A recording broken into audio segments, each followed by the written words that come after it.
Welcome back to Revolutionary War Rarities. Today's episode is titled A Foundation for Freedom, the Birth of the United States Army. Before we get started, make sure and subscribe to our YouTube channel and click on the bell so you'll be notified when a new episode is released. Follow us on Instagram, join our Facebook group, and check out our website at www.fastfunhistory.com. At the end of this video, make sure and enjoy our special music dedicated to the 250th birthday of the United States Army. And now, Revolutionary War Rarities. Hi everyone, and welcome back to Revolutionary War Rarities, the podcast from the Sons of the American Revolution. My name is Jim Griffith. And my name is Jim Maple. Jim, imagine a ragtag group of colonial farmers and shopkeepers, barely armed, standing up to the world's mightiest empire. On June 14, 1775, the Continental Congress created the U.S. Army, a bold step toward independence.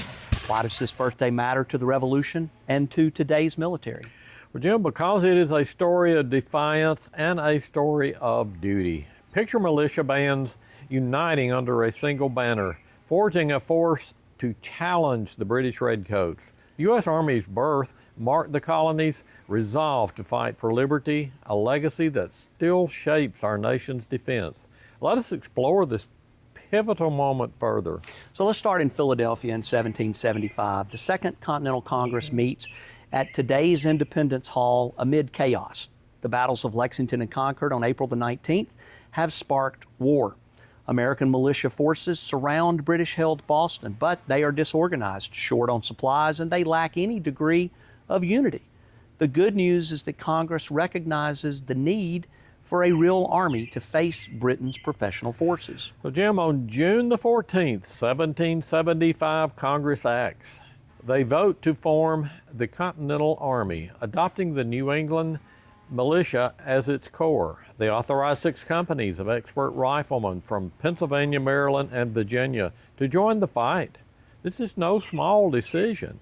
It signals the colonies are ready for an all-out war, and remember that this decision happened before the ultimate decision, which would be the Declaration of Independence. So the next day, June the 15th, Congress appoints George Washington as Commander-in-Chief. A Virginia planter and a veteran of the French and Indian War, Washington hails from the arguably the most important colony, and he brings a much-needed presence and a degree of leadership skills. His leadership gives the new army a face, a purpose, and a chance against Britain's might. Now, purpose always needs structure. So Congress sets up a military framework funding 20,000 troops and establishing rules for discipline. The Army's mission is clear: defend the colonies. Early recruits are farmers, craftsmen, even former indentured servants, all driven by the cause of liberty.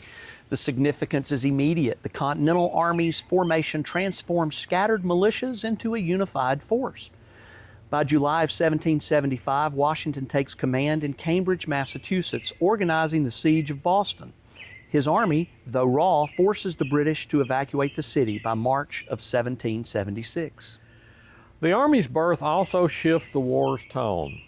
Before June the 14th, militias fought locally: Lexington, Concord, Bunker Hill. Now the colonies have a national army, a symbol of unity. It rallies support from hesitant colonies like New York and South Carolina, strengthening the push for independence. The Army lacks training, they lack supplies, they lack funds. Soldiers enlist for short terms, often deserting after a single season. Yet, the Continental Army's existence proves the colonies can fight as one. Victories at Trenton in 1776 and Saratoga in 1777 show its growing strength. And today, the legacy endures. The U.S. Army, born in 1775, evolves in today's professional force. It carries tradition from the Revolution, courage, adaptability, and service. The Army's birthday, celebrated annually on June the 14th, honors those early patriots who laid the foundation for America's defense. Now, here are some Revolutionary War rarities. The first riflemen recruited in 1775 were sharpshooters, skilled hunters who could hit targets at 200 yards. A game changer against British line tactics. Washington's first headquarters, Jim, was in Cambridge at what now is Longfellow's House, a National Historic Site. The Army's 1775 birth predates the Declaration of Independence, showing the colonies were ready to fight before they formally declared their freedom. The Army's creation gave the Revolution legitimacy. It turned a rebellion into a war for nationhood, forcing Britain to face a unified foe. Without it, scattered militias might have crumbled, delaying or even dooming independence. Well, today's Army traces its roots to those early days. From Valley Forge to modern battlefields, the spirit of June the 14th, 1775 lives on. The Army's birthday reminds us that a nation's strength begins with those willing to stand and fight.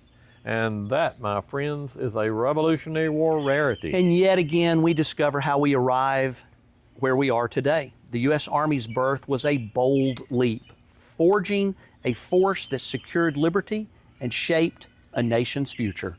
My name is Jim Griffith. And my name is Jim Maples. Thank you all for joining us today, and we look forward to seeing you again in 2 weeks for our next episode. It's been a production of the National Society, Sons of the American Revolution, www.sar.org. From the whispers of a dream, in the shadow of the past, fires ignited a spark, a breaking from the cast. In 1775, in the heart of the fight, a band of brave souls, they rose with the light. The call for freedom rang through valleys, over hills. They stood for a nation armed with iron wills, born to stand tall. We won't back down. With courage as our shield, we wear freedom's crown. Through the storm and the strife, we rise above it all. United as one, we're born to stand tall.